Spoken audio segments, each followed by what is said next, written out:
Good morning everyone, कैसे हैं आप सभी लोग। आई होप आप भी मेरी तरह अच्छे होंगे और हर दिन कुछ नया सीख रहे होंगे।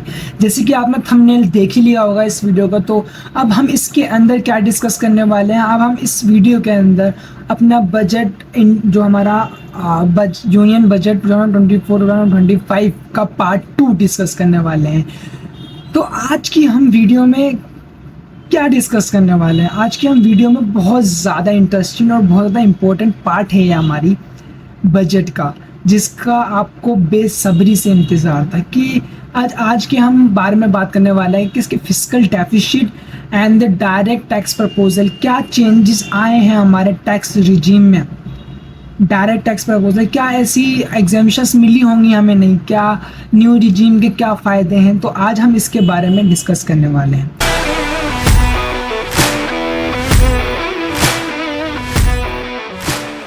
तो इस वीडियो को ना ज़्यादा लंबा करते हुए चलिए डिस्कस करते हैं फिर फिस्कल डेफिसिट होता क्या है। फिस्कल डेफिसिट सिंपली बता दूं कि गवर्नमेंट के जब एक्सपेंडिचर जो होते हैं, अगर वो is more than it's revenue, अगर गवर्नमेंट के जो एक्सपेंसेस हैं अगर वो उसके रेवेन्यू से बढ़ जाते हैं, के अंदर एक डेफिसिट देखा जाता है। डेफिसिट का सिंपली मीन एक कमी, मतलब एक डेफिशिएंसी देखी जाती है, मतलब एक डिक्रीजनेस देखी जाती है।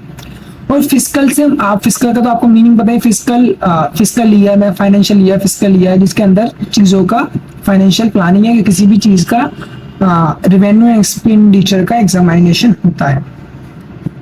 तो जब आपके एक्सपेंडिचर आपके रेवेन्यू से ज़्यादा हो जाएंगे, मतलब जितना आप कमा रहे हो उससे ज़्यादा आप खर्च कर रहे हो, तो अगर आपको और आपको अगर ज़रूरत है, नीड हो आपको और खर्च करना, तो आपको कहाँ से पैसा आएगा। आपके तो रेवेन्यू लिमिटेड है और आपके जो एक्सपेंडिचर है वो अनलिमिटेड है, तो आप क्या करोगे, आप कहीं से लोन लोगे। जैसे फिस्कल डेफिसिट ये एक ऐसा सिनेरियो है, अगर किसी कंट्री के अंदर फिस्कल डेफिसिट ज़्यादा देखा जाता है तो ये ओवरऑल परफॉर्मेंस, ओवरऑल जीडीपी पे भी इम्पैक्ट करता है। मतलब ज़्यादा फिस्कल डेफिसिट होना भी सही नहीं है। करंट की एक रिपोर्ट देखी गई थी कि हमारा जो फिस्कल डेफिसिट था वो 5.3 से 4.9 हो गया। ये अच्छी बात है और गवर्नमेंट का एम ही यही है कि इसको 4.5 तक लेके चली जाए। Fiscal deficit estimated at 4.9 of GDP for the current fiscal year, मतलब 2023 से 24 तक ये 4.9 देखा गया है। ये लॉकडाउन के वक्त बहुत ज़्यादा हाइप हो गया था, उसके बाद कम किया गया, गवर्नमेंट ने कई सारे स्टेप्स लिए और इस गवर्नमेंट का एम यही है कि इसको 4.5 तक लेके जाए नेक्स्ट ईयर तक। एक्सपेंडिचर ऑफ मेजर आइटम, कहाँ कहाँ पे गवर्नमेंट ने खर्चा किया है, मैं इसके बारे में मोटा मोटा बता देता हूँ। अमाउंट आप अपनी स्क्रीन पे देख ही रहे होंगे, मैं सिर्फ नाम ले देता हूँ। पहला सबसे बड़ा तो एक्सपेंडिचर किया गया है, वो किया गया है मेजर आइटम्स के ऊपर। मेजर आइटम्स में कौन कौन से आ गया, आपका डिफेंस हो गया, रूरल डेवलपमेंट हो गया, एग्रीकल्चर हो गया, होम अफेयर्स हो गया, एजुकेशन हो गया, आईटी एंड टेलीकॉम सेक्टर में किया गया, हेल्थ सेक्टर पे किया गया, एनर्जी पे किया गया, सोशल वेलफेयर पे किया गया और कॉमर्स एंड इंडस्ट्रीज पे किया गया है। ये अमाउंट इतना बड़ा है, शायद मैं आपके सामने क्लियरली ना बोल पाऊँ, ये लाख करोड़ के अंदर है। मतलब देख रहे हो कितना बड़ा एक्सपेंडिचर का जो डिसाइड किया है। जो इस वीडियो का मेन पार्ट था जिसका आपको बेसब्री से इंतजार था, वो था हमारा डायरेक्ट टैक्स प्रपोजल। ये मोस्ट इम्पोर्टेंट है और ये मेरा भी फेवरेट है। तो आप सभी, बहुत सारे बच्चे तो ऐसे होंगे कि बढ़ा रहे होंगे हर टाइम सेकंड स्किप करके इस पार्ट तक पहुंचे। तो अब उनका इंतजार को मैं खत्म करता हूँ अब, और मैं आपको डायरेक्ट टैक्स प्रपोजल के बारे में बता ही देता हूँ। इसमें क्या किया गया है, जिसके अंदर रैशनलाइजेशन ऑफ कैपिटल गेन्स हुआ है, जिसमें बेसिकली क्या हुआ है मैं आपको बता देता हूँ। शॉर्ट टर्म गेन्स जो हैं वो 15% से 20% टैक्स रेट कर दिया गया है। शॉर्ट टर्म गेन्स पे से टैक्स बढ़ा दिया इन्होंने। भाई गवर्नमेंट ने डिसाइड किया, मैंने कुछ एड ऑन नहीं किया, मैंने कुछ एडिशनल एड ऑन नहीं किया इसके अंदर, ये गवर्नमेंट का ही डिसीजन है। लॉन्ग टर्म गेन्स जो थे वो 10% से लेकर 12.5% किया गया। ऐसे बहुत सारे लोग हैं जो शेयर मार्केट में इन्वेस्ट करते थे, ट्रेडिंग कर, ये जो शॉर्ट टर्म गेन्स है ये ट्रेडिंग वालों के लिए बहुत ज़्यादा ही गलत हुआ है। मुझे पर्सनली ऐसा एक्सपीरियंस होता है, जो लोग ट्रेडिंग करते हैं, जो लोग म्यूचुअल फंड में इन्वेस्ट करते हैं, तो उनको क्या होता है, बहुत सारे लोग हैं जो अपना मनी, जो अपना सरप्लस इनकम पार्क करते हैं SIPs के अंदर, शेयर मार्केट के अंदर इन्वेस्ट करते हैं, तो बहुत सारे लोग शॉर्ट टर्म के लिए इन्वेस्ट करते हैं जिसमें वो शॉर्ट टर्म में गेन ले सके। बहुत सारे ऐसे स्टॉक्स हैं जो शॉर्ट टर्म में बहुत अच्छा गेन देते हैं, तो इनमें इन्वेस्ट करके वो अपने आपको सेव कर रहे होते हैं, वो अपनी इनकम को मल्टीप्लाई लेवरेज कर रहे होते हैं। तो उनके लिए ये न्यूज़ अच्छी नहीं है कि 15% से 20% कर दिया गया टैक्स रेट को, और मैं इससे भी थोड़ा खुश नहीं हूँ। और लॉन्ग टर्म गेन्स जो थे वो 10 से लेकर 12.5 कर देते। बहुत सारे लोग हैं जो अपना सरप्लस इनकम को पार्क करते थे लॉन्ग टर्म शेयर्स में, लॉन्ग टर्म इन्वेस्टमेंट में, एसेट में, बॉन्ड्स के अंदर। तो जब वो अपनी मैच्योर करने जाएंगे तो उनको 12.5% टैक्स देना पड़ेगा लॉन्ग टर्म गेन्स के अकॉर्डिंग। जैसे जैसे हम इनकम टैक्स में ITR फाइल करते हैं, तो मेंशन करना होता है कि क्या लॉन्ग टर्म और शॉर्ट टर्म गेन्स किए गए हैं। कैपिटल गेन्स आपने देखा होगा, उसमें हेड होता है कैपिटल गेन्स, उसके अंदर हमें मेंशन करना होता है।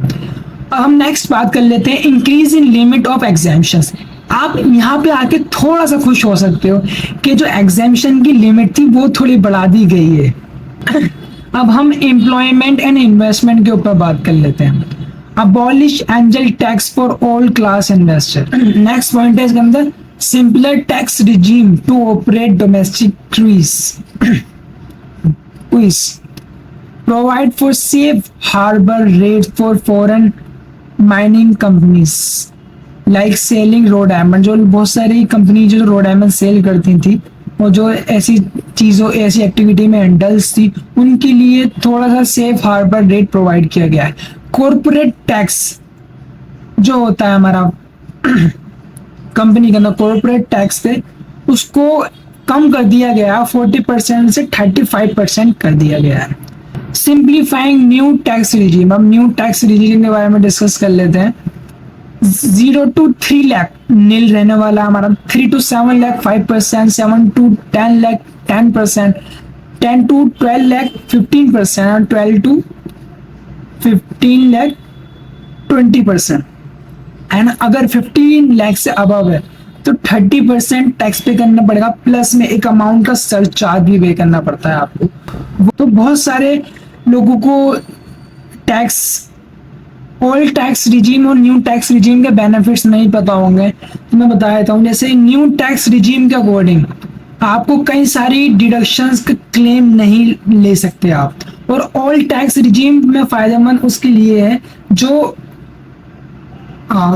जैसे आपका 80C अंडर सेक्शन 80C की डिडक्शन लेना चाहता है, जिसमें मतलब 80C जिसने 1.5 लाख तक की कोई इन्वेस्टमेंट कर रही है कोई, उसमें 1.5 लाख के एग्जेम्पशन ले सकता है। और 80CCD के अंदर एग्जेम्पशन ले सकता है। 80G के अंदर अगर वो कोई डोनेट करता है अपनी इनकम में से कुछ पार्ट, तो उसकी जो बाकी इनकम है उसके ऊपर वो नॉन टैक्स पेबल हो जाएगी, या फिर उसके ऊपर वो डिडक्शन क्लेम कर सकता है। तो बहुत सारे बच्चे इनमें से इनको ये बात समझ में नहीं आई होगी कि क्लेम, ये एग्जेम्पशंस क्या होती है, अंडर सेक्शन क्या बोला आपने, ये समझ में नहीं आया। अंडर सेक्शन 80 DGC ये सब टैक्सेशन का पार्ट था। तो मैं इसके नेक्स्ट वीडियो में अगर आपका मुझे रिस्पांस अच्छा दिखा तो मैं इसके ऊपर भी वीडियो बनाना पसंद करूँगा, कि मैं तो आया ही हूँ आपकी मदद करने के लिए, आया ही हूँ आपको थोड़ी सी आपको एक रेलेवेंट इंफॉर्मेशन देने के लिए जो आपको थोड़ा सा बेनिफिट पहुंचाए। तो इस वीडियो को ज़्यादा लंबा करते हुए इस वीडियो को यहीं खत्म करते हैं। आई होप आपको वीडियो पसंद आई होगी, तो वीडियो को लाइक कर दीजिएगा, चैनल सब्सक्राइब कर दीजिएगा। जब तक के लिए बाय।